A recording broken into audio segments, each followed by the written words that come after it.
Bonjour à tous, nous sommes heureux de vous retrouver aujourd'hui et de partager avec vous ces informations sur l'agriculture biologique. Tout d'abord, je me présente, je m'appelle Pascal Archipoff et je suis conseillère sur la zone de la Limagne Nord et des Combrailles. Nous vous avons proposé aujourd'hui ce webinaire afin de rester en contact avec vous et pour vous communiquer des informations récentes sur l'agriculture biologique. Nous avons effectivement une demande accrue de renseignements sur ce mode de production ces 2 dernières années, avec un changement des mentalités sur les pratiques agricoles. C'est pourquoi la veille économique du CERFRANS AURA, donc Auvergne-Rhône-Alpes, en collaboration avec la FRAB, donc Fédération régionale de l'agriculture biologique, ont souhaité communiquer et ont créé plusieurs vidéos destinées aux agriculteurs bio, en conversion bio ou qui se posent des questions pour se convertir à l'agriculture biologique. Nous avons effectivement une demande accrue de renseignements sur ce mode de production et aujourd'hui, vous vous êtes inscrit à cette vidéo sur l'évolution du cahier des charges européen. Nous pouvons aujourd'hui vous donner les grandes lignes de ce nouveau cahier des charges qui sera effectif à partir du 1er janvier 2022. Et dans l'année 2021, nous aurons sans doute plus de détails sur certains points qui ne sont pas encore transcrits en droit français. En introduction, nous allons visionner dans un premier temps une courte vidéo sur la consommation des produits biologiques entre 2015 et 2019 et leur évolution. Puis nous verrons celle sur l'évolution du cahier des charges à partir de 2022. Alors, entre les deux vidéos, vous pouvez bien sûr poser vos questions et nous aurons un temps de pause pour essayer de discuter sur ces vidéos. Bonne vidéo à tous et à tout à l'heure.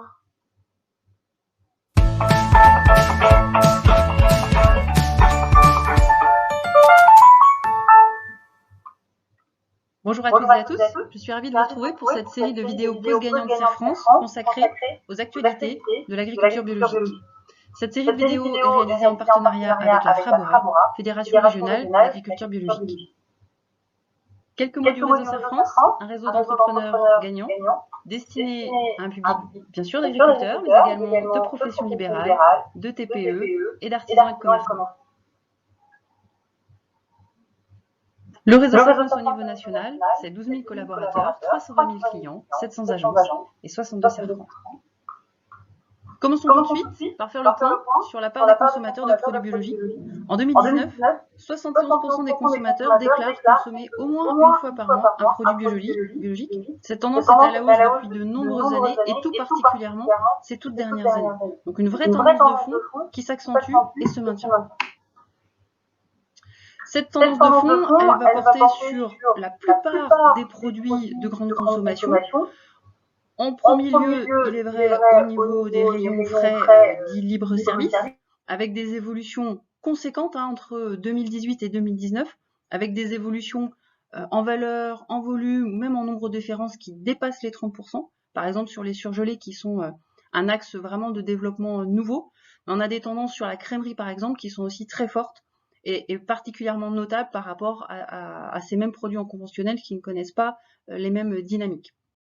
Même constat sur un certain nombre d'autres produits, les œufs notamment, avec une évolution à 2 chiffres là encore, très marquée entre N-1 et entre 2018 et 2019. Donc la plupart de ces produits frais est en évolution de consommation très marquée. Même constat sur tout le volet plutôt épicerie, où on a là aussi des évolutions aussi bien en valeur, en volume, en nombre de références qui sont au-delà des 20%, qui frôlent les 30%. Donc on a une véritable tendance de fond à l'évolution de la consommation qui se traduit en global en termes de marché sur par exemple ces 4 dernières années avec un poids de ce marché-là qui a quasiment doublé et on a donc terminé 2019 avec un marché des produits bio à quasiment 12 milliards d'euros. Donc une vraie tendance de fond qui bien sûr entraîne son corollaire qui est la production et ce qui nous paraît important effectivement à prendre en compte dans toutes les réflexions de production ou de conversion à l'agriculture biologique. Cette tendance de fond, elle est validée, elle est confirmée, y compris dans la crise récente de 2020. C'est ce que nous a partagé le cluster bio avec voilà, une étude qui montre qu'effectivement, y compris pendant le confinement, on a un certain nombre d'évolutions dans les modes de consommation et parmi lesquelles le renforcement, l'accentuation de l'intérêt pour le bio pour les consommateurs. Donc une vraie tendance de fond qui n'est pas perturbée, qui est même accentuée par la crise sanitaire et économique que nous connaissons. N'hésitez pas à consulter nos autres vidéos sur ces thématiques d'actualité liées à l'agriculture biologique, que ce soit sur les aides, les résultats économiques ou le prochain cahier des charges européen. À très bientôt et surtout, faites-vous accompagner de votre conseiller pour cheminer sur ces thématiques-là. À très vite. Voilà, nous avons eu donc notre première vidéo. Est-ce que vous avez des questions ou des remarques sur cette première vidéo? Alors pour poser vos questions ou vos remarques, vous pouvez utiliser le chat qui est sur le côté droit de votre écran. Vous avez marqué chat et vous pouvez donc écrire vos questions et on pourra essayer d'y répondre ensemble. Je vais vous laisser quelques instants pour si vous avez des remarques ou des questions, et puis après nous pourrons passer donc à la vidéo suivante.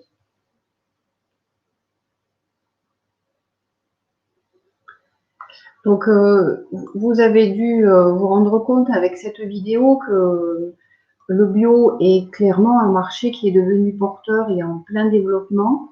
On en parle bien sûr depuis de nombreuses années, mais jusqu'à présent, c'est vrai que c'était resté une niche.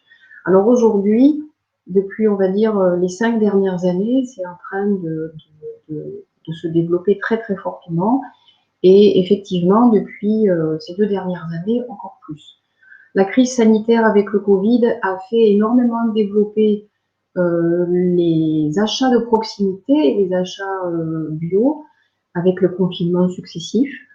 Et aujourd'hui, voilà, on pense que les gens vont aller plus vers une consommation, vers des aliments bio. Toujours avec un bémol, avec la différence de prix que nous pouvons voir entre des aliments bio en vente et des aliments vendus en conventionnel. Donc, ça reste un secteur qui peut être stratégique pour vos exploitations et qui le deviendra peut-être aussi avec la nouvelle PAC qui aura lieu en 2023, puisque cette nouvelle PAC inclut ce qu'on appelle des éco-régimes. Et dedans, on parle bien sûr de la conversion en agriculture biologique. Et ce sera donc sans doute quelque chose à revoir dans les années à venir. Donc, je vous propose maintenant d'arriver dans le vif du sujet pour l'évolution du cahier des charges bio. Donc, je vous laisse regarder notre deuxième vidéo et nous aurons également un temps d'échange après. Bonne vidéo!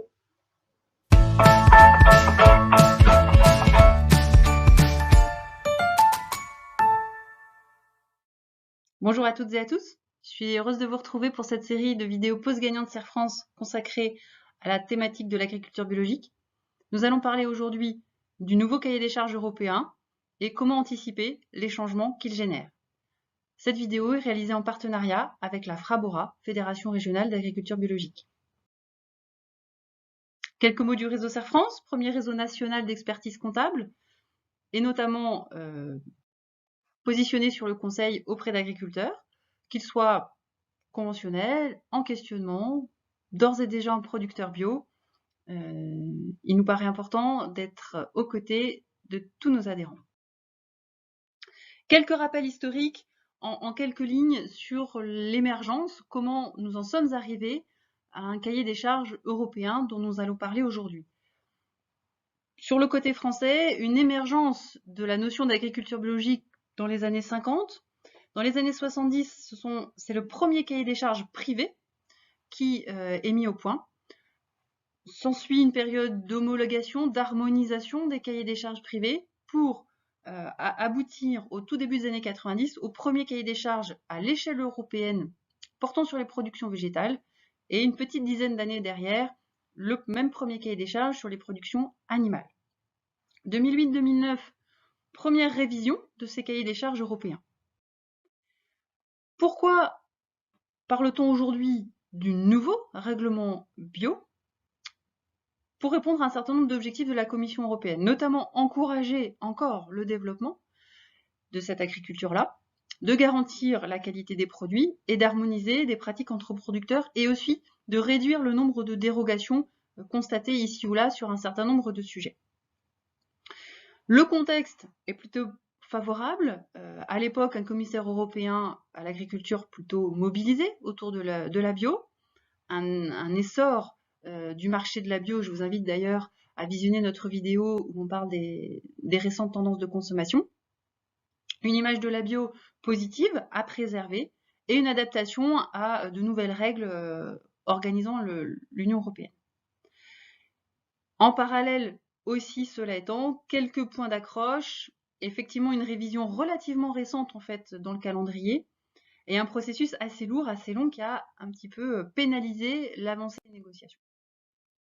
Alors, où est-ce qu'on en est aujourd'hui? Une première étape qui était les négociations des grandes lignes et des principes portés entre 2014 et 2018, aboutissant courant 2018 à un vote au Parlement européen qui devait s'ouvrir sur la négociation pour les règles dites détaillées et dont l'objectif initial était une mise en œuvre au 1er janvier 2021.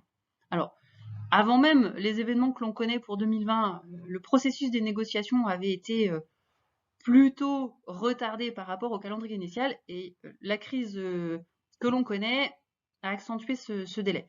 Aujourd'hui, le report est acté au 1er janvier 2020. En quelques mots rapides, aujourd'hui, mai 2018, le règlement cadre a été adopté. Ce règlement cadre, il donne les grandes lignes, un certain nombre de règles d'ores et déjà établies, fixées, votées. Donc celles-ci, elles sont connues.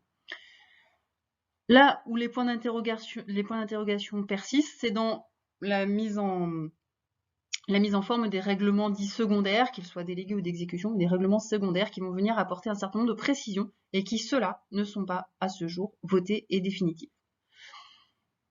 Pour l'explication, à l'issue de ces règlements secondaires, on aura la possibilité d'établir éventuellement un cahier des charges français pour les productions qui ne sont pas réglementées au niveau européen, par exemple les escargots ou autres, et éventuellement des guides de lecture qui viennent préciser un certain nombre de notions. Alors, qu'est-ce que l'on sait aujourd'hui? Dans les règles transversales, des changements qui vont porter sur l'étiquetage bio. On aura un seuil à 95% dorénavant d'ingrédients bio pour pouvoir utiliser le logo. Une base de données généralisée pour suivre qu'est-ce qui sera disponible ou indisponible, notamment en ce qui concerne tout le volet semences, mais aussi reproducteurs. Une certification de groupe, alors ça c'est vraiment une nouveauté qui n'était pas du tout accessible aujourd'hui, dont les détails vont rester à établir. Et puis, changement très important aussi autour de l'importation, fini le régime d'équivalence, et voici mis en œuvre le régime de conformité, c'est-à-dire que dorénavant, un produit issu d'une agriculture non européenne devra répondre au cahier des charges européen pour bénéficier du logo pour sa commercialisation en Europe. Et ça, c'est un véritable changement. Sur les productions végétales, des précisions, des préconisations sur la gestion de la fertilité des sols, sur les semences. Point important, l'autorisation des variétés dites population, qui était un des points et un des changements assez majeurs, autrement dit des variétés qui ne sont pas inscrites au catalogue officiel, et l'utilisation, la reconnaissance des semences de ferme. Et puis des détails sur les conversions de parcours qui sont identifiés. Concernant les productions animales, des points importants, un renforcement marqué du lien au sol, avec notamment des pourcentages d'intégration d'un certain nombre de types de ressources qui sont majorées ou plus contraignantes. Voilà, la diminution de la part des aliments en année 2 de conversion, davantage d'obligations d'autonomie alimentaire, que ce soit pour les herbivores ou pour les monogastriques, des précisions sur l'alimentation des jeunes, notamment sur l'incorporation d'aliments conventionnels, et puis des spécificités pour les laits de remplacement, des laits maternisés, on va dire, des laits maternels, enfin remplacement du lait maternel direct, avec la limitation de l'utilisation des composants chimiques ou des composants d'origine végétale. Des précisions sur les produits issus de la ruche, et puis des précisions aussi concernant les poulettes, pour l'introduction dans les élevages biologiques. Autre précision sur les productions animales, en bovin viande notamment, l'interdiction de réaliser l'engraissement en bâtiment sur leurs 3 derniers mois de vie, ce qui était possible jusque-là. Séparation obligatoire pendant la transhumance, alors reste à voir quand même les précisions derrière techniques et pratiques, mais en tout cas c'est écrit ainsi. Et puis point important aussi dans nos zones de montagne, parce que ça concerne un certain nombre d'éleveurs qui utilisent encore des étables entravées. Donc la dérogation pour maintenir des animaux à la tâche reste d'actualité, avec des seuils qui sont bien précisés, à savoir que ça sera accessible uniquement aux fermes détenant moins de 50 animaux à partir de 2 ans, et avec des obligations de sortie à l'extérieur par semaine. Voilà pour ce qui était des évolutions du cahier des charges que l'on connaît aujourd'hui et les points qui restent à traiter pour la suite en fonction du vote des prochains règlements. Nous voulions aussi revenir sur un changement qui n'est pas lié au nouveau cahier des charges, puisqu'en réalité, c'était un point qui était préexistant dans la réglementation actuelle, mais on a eu connaissance d'un changement en termes d'analyse de la part de l'INAO et par ricochet des organismes certificateurs sur la thématique du logement des veaux, notamment en élevage laitier. Donc quelques rappels, à partir d'une semaine, la casse collective est obligatoire, l'accès aux aires d'exercice devient obligatoire si les conditions étaient obligatoires, excusez-moi, mais devient contrôlé dorénavant, ce qui n'était pas le cas jusque-là. Cette aire d'exercice est réglementée par un certain nombre de conditions qui concernent la nature du sol, la couverture, les surfaces minimales, donc un certain nombre de règles à respecter autour de ça, et avec un certain nombre d'hypothèses ou de solutions, on va dire, d'aménagement plus ou moins faciles en fonction de la configuration de ces bâtiments actuels pour répondre à ces obligations. Donc, dans tous les cas, c'est important d'anticiper ces changements, alors aussi bien sur cette question de logement des veaux, qui est une vraie actualité avec, on va dire, une réactivité importante à avoir, et plus généralement par rapport au cahier des charges évolutif. C'est très important d'anticiper ces changements, de chiffrer de nouveaux investissements ou de chiffrer une reconfiguration de certains aspects de son fonctionnement, d'articuler ça avec d'autres besoins d'investissement ou autres, et bien évidemment solliciter votre interlocuteur conseil pour mesurer toutes les incidences liées à ces modifications et d'anticiper la mise en œuvre des solutions qui seront les plus opportunes. Je vous invite à visionner nos autres vidéos sur ces thématiques agriculture biologique. Et puis, je vous invite à nouveau à bien solliciter vos interlocuteurs Serre-France pour l'accompagnement de ces changements et de ces transitions. À très vite. Merci. Voilà pour notre vidéo. Donc, comme tout à l'heure, on va se laisser un temps d'échange pour vos remarques et vos questionnements sur ce nouveau cahier des charges qui, sera sans doute amené à évoluer dans l'année 2021, où nous aurons plus de détails sur certains points. Donc, nous allons attendre quelques instants. Et je reviendrai sur certains points qui ont été évoqués dans la vidéo. Donc, vous avez pu voir qu'il n'y a pas de réel grand durcissement du cahier des charges bio, si ce n'est qu'il a toujours été pensé dans le respect des équilibres et des rythmes biologiques des animaux et des plantes, toujours comme c'était prévu jusqu'à aujourd'hui. Alors, je vais revenir juste sur quelques points. Donc, il y a un élargissement aussi de la vente en bio pour les levures et pour les sels minéraux. Pour les agriculteurs qui utiliseraient ce type de produits dans leur fabrication ou en vente, seraient aujourd'hui capables d'être vendus donc avec l'appellation bio grâce à ce nouveau cahier des charges. Je vais revenir sur l'étiquetage à 80% des ingrédients d'origine bio qui sera donc obligatoire maintenant dans le prochain cahier des charges, juste pour dire que auparavant c'était 98% qui étaient obligatoires, 98% d'ingrédients d'aliments d'origine bio. Donc là, quelque part, c'est une évolution positive dans ce nouveau cahier des charges. Et on parle aussi beaucoup de notions de région. dans ce nouveau cahier des charges de petites régions. Donc aujourd'hui, nous n'avons pas de certitude sur la dénomination en fait territoriale de cette petite région.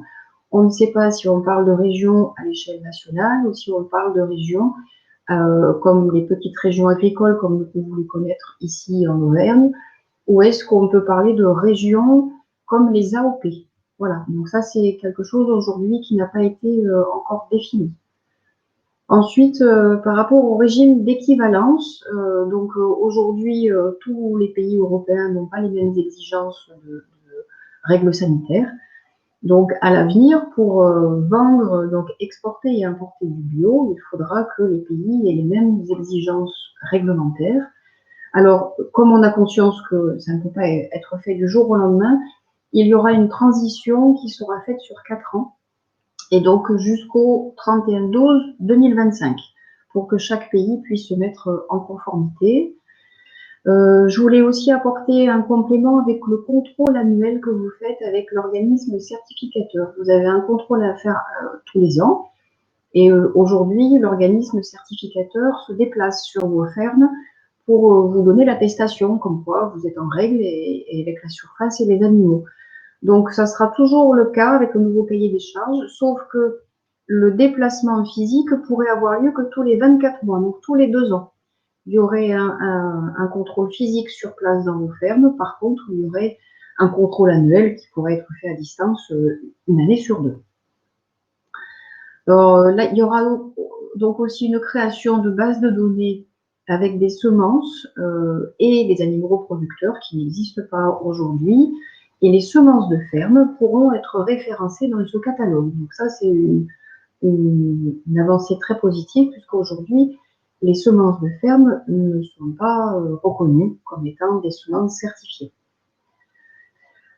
Pour les produits de la ruche, pour le miel et tous les produits transformés, la propolis, la gelée royale, aujourd'hui, vous ne pouvez pas être commercialisé sous l'enseigne bio, alors qu'à partir de ce nouveau cahier des charges de 2022, cela pourra être vendu avec l'appellation bio. Donc voilà pour ce nouveau cahier des charges et ce qu'on peut en dire aujourd'hui. Par rapport aussi à l'épandage du fumier, vous avez peut-être relevé dans la vidéo que ce sera à terme du 100% bio qui seront épandus sur les terres bio. Aujourd'hui, on accepte que du fumier non bio soit épandu sur vos terres, donc du fumier conventionnel. Donc à l'avenir, ça risque d'être arrêté et vous aurez voilà, que l'autorisation d'épandre du fumier bio.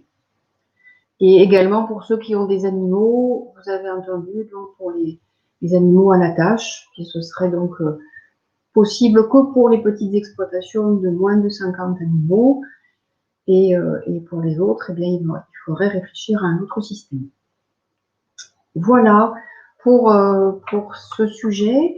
Donc, vous aurez 2 autres vidéos et 2 autres webinaires qui vont vous être proposés demain, mardi 30, sur les aides bio qui existent. On va essayer de vous faire un résumé sur l'ensemble des aides et également un petit récapitulatif des résultats économiques des exploitations qui sont en bio, avec aussi des vidéos et puis un temps d'échange entre nous. Donc, écoutez, l'ensemble des conseillers du réseau CERFRANCE vous remercie d'avoir participé à ce webinaire. Nous restons à votre disposition si vous avez des questions comme nous le faisons habituellement, et vous pouvez rappeler vos conseillers pour en discuter avec eux au cas par cas. Et je vous remercie de votre attention et à bientôt dans nos agences du CERFRANCE. Au revoir.